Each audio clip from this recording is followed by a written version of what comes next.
Drake is filing a petition against Universal Music Group and Spotify, accusing the companies of, quote, artificially inflating the spread of Not Like Us by Kendrick Lamar. In the New York court filing, Drake alleges UMG and Spotify, quote, deceived consumers into believing the song was more popular than it was, manipulating the streaming services to make the song go viral.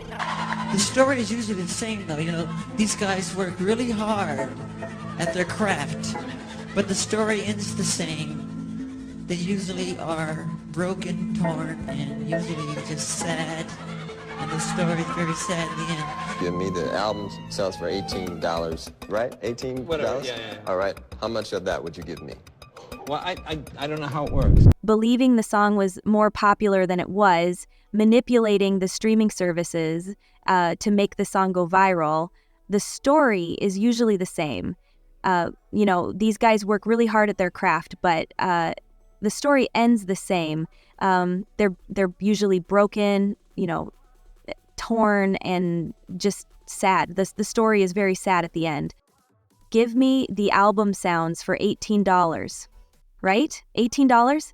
All right, how much of that would you give me? Well, I don't know how it works. So Drake is coming for Universal Music Group, y'all. And this drama is bigger than just chart wars or label politics. It's about power, control, and the cost of legacy in the music industry. Well, Drake's lawsuit against UMG claims that they engaged in shady practices, think bots, pools, and manipulation to boost Kendrick Lamar's diss track, They Not Like Us. Let's not forget, this isn't just some petty beef between two rappers. The truth is, but let Drake tell it, there's a larger agenda at play to silence artists who get too powerful. But y'all, it gets deeper. Drake has hinted that the same forces working against him might have been involved in the deaths of two of the biggest legends in music history, Michael Jackson and Prince. And if you think that's a reach, buckle up, because we're about to dive deep into all the tea.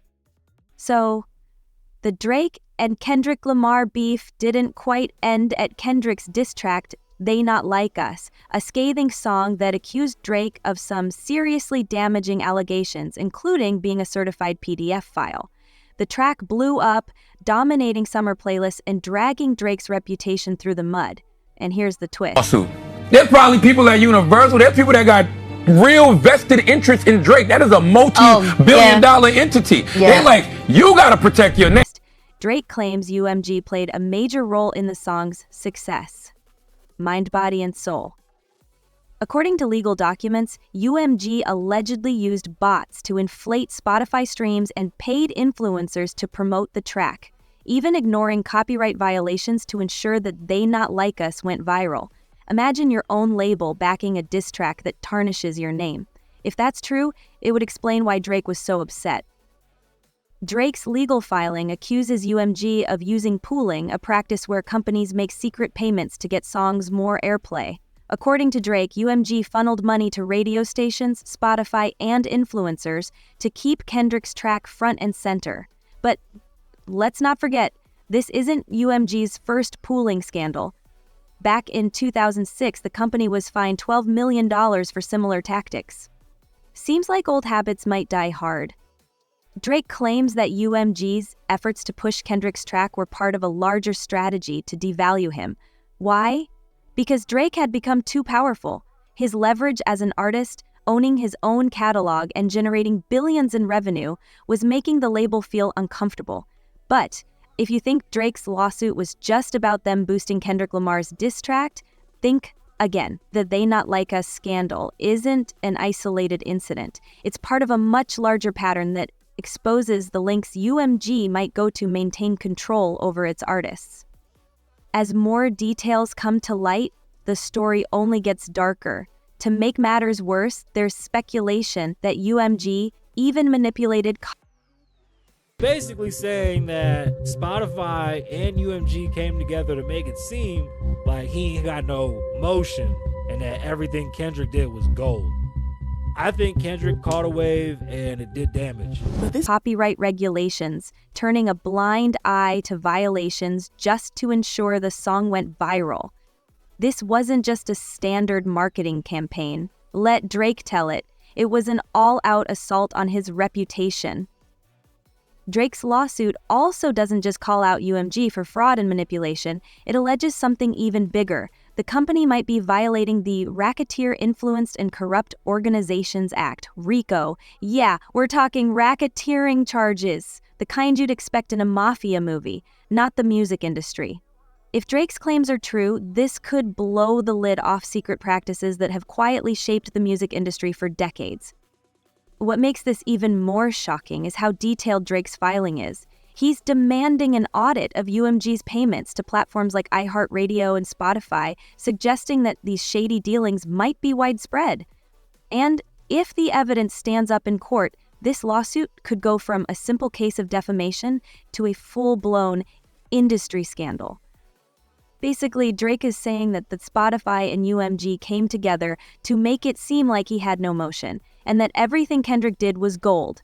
I think Kendrick caught a wave and it did damage. But this is where things might get downright chilling. Drake's battle isn't just about his career, it's about his legacy. He's hinting that UMG's tactics to control artists might not stop at sabotaging careers. Some believe the mysterious deaths of legends like Michael Jackson and Prince could be tied to the same system that's now targeting Drake. Drake isn't the first major artist to clash with UMG. Back in 2003, the king of pop himself, Michael Jackson, found himself in a heated legal battle with the label's subsidiary, Motown Records. Jackson accused UMG of breaching a 1980 agreement that promised him royalties for his pre-1976 solo work and Jackson 5 recordings.